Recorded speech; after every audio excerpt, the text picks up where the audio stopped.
What if I told you that wars are being fought every day, not with bombs or bullets, but with money? Behind the headlines, governments are silently battling for control of the global economy. And it's all happening through currency manipulation, devaluation, and economic power plays. Think of it like a high-stakes cricket match where each team tries to outsmart the other with strategic plays.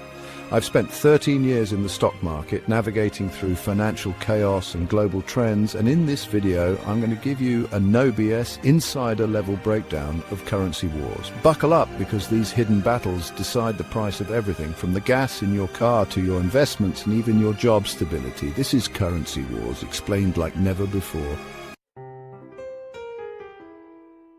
Currency wars, also known as competitive devaluations, aren't fought on traditional battlefields.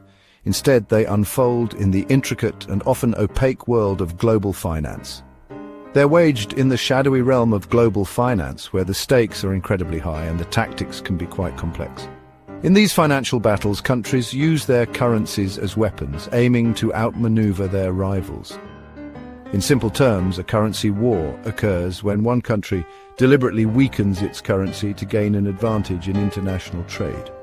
This can make their goods cheaper and more attractive on the global market. Think of it like a race to the bottom, where everyone wants the cheapest currency to make their exports more appealing. But this race has far-reaching consequences. But there's more to it than just making exports cheaper. Currency manipulation can also be a tool to stimulate economic growth, combat deflation, and even reduce a nation's debt burden. Sounds tempting, right? But it's not without risks. Like any good war, there are always casualties. And in this case, it's the stability of the global economy. The ripple effects can be felt worldwide, affecting everything from employment rates to the cost of living. At the heart of this global currency chess match lies the US dollar. As the world's reserve currency, the dollar enjoys a privileged position. It's used for the majority of international transactions, making it the lifeblood of global trade. This gives the US significant economic and political clout, but it also makes the world vulnerable to fluctuations in the dollar's value. However, the dollar's reign is not unchallenged. The rise of emerging economies like China and India, coupled with the growing use of alternative currencies, is putting pressure on the dollar's dominance. This shift in the global financial landscape has the potential to reshape the dynamics of currency wars, making them even more unpredictable and potentially destabilizing, much like a cricket match, where the captain's decisions can change the game's outcome. The power struggles in currency wars hinge on strategic moves and counter-moves by global leaders. Section 4. Why go low? The allure of devaluation. Why would a country willingly weaken its currency? It seems counterintuitive, but devaluation can be a powerful tool in a nation's economic arsenal. By making exports cheaper, countries can boost their competitiveness in global markets, leading to increased demand and economic growth. For export-dependent economies, this can be an enticing proposition. Furthermore, a weaker currency can help combat deflation, a situation where prices fall, leading to economic stagnation. By making imports more expensive, devaluation can push up domestic prices, stimulating consumer spending and encouraging investment. However, this strategy is a delicate balancing act. Too much devaluation can lead to runaway inflation, eroding purchasing power and destabilizing the economy. Section 5. Beggar thy neighbor. A zero-sum game.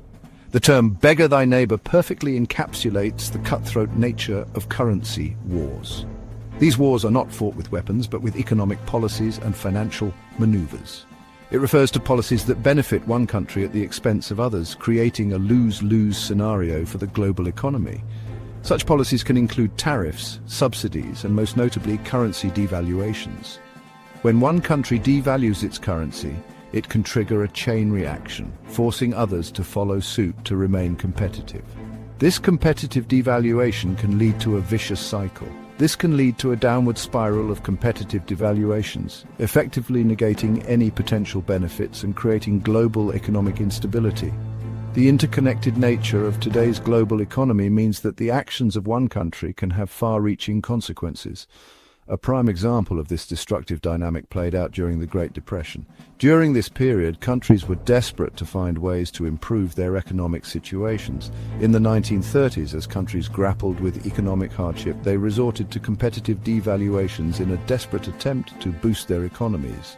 This was seen as a quick fix to make exports cheaper and more attractive on the global market. The result was a disastrous race to the bottom, exacerbating the depression and prolonging the global economic crisis. Instead of recovery, the world saw prolonged suffering and economic stagnation. Think of it like a cricket match where one team's gain is another team's loss. In currency wars, just as in cricket, the victory of one side often comes at the expense of the other, making it a zero-sum game.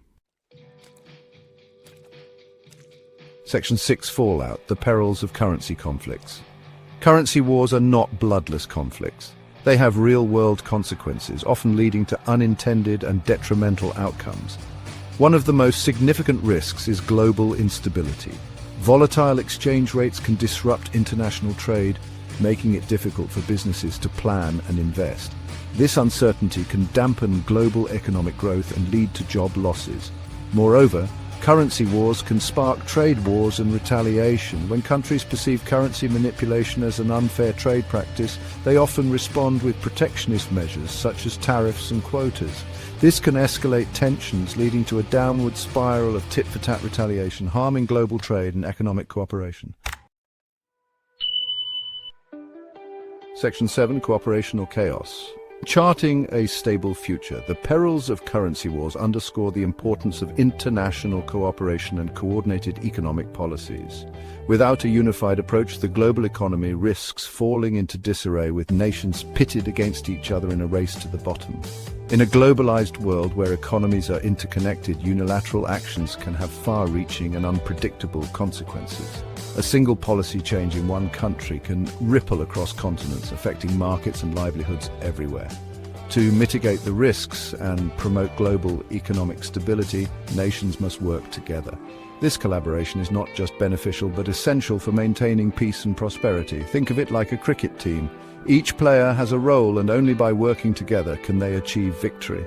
Similarly, fostering dialogue, promoting transparency, and establishing clear rules of engagement in the international monetary system are crucial. Institutions like the International Monetary Fund play a crucial role in facilitating cooperation, providing a platform for dialogue and offering guidance on economic policies.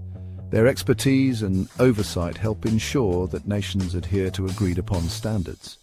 Ultimately, the path to a stable and prosperous global economy lies in recognizing our shared interests and working together to create a level playing field for all.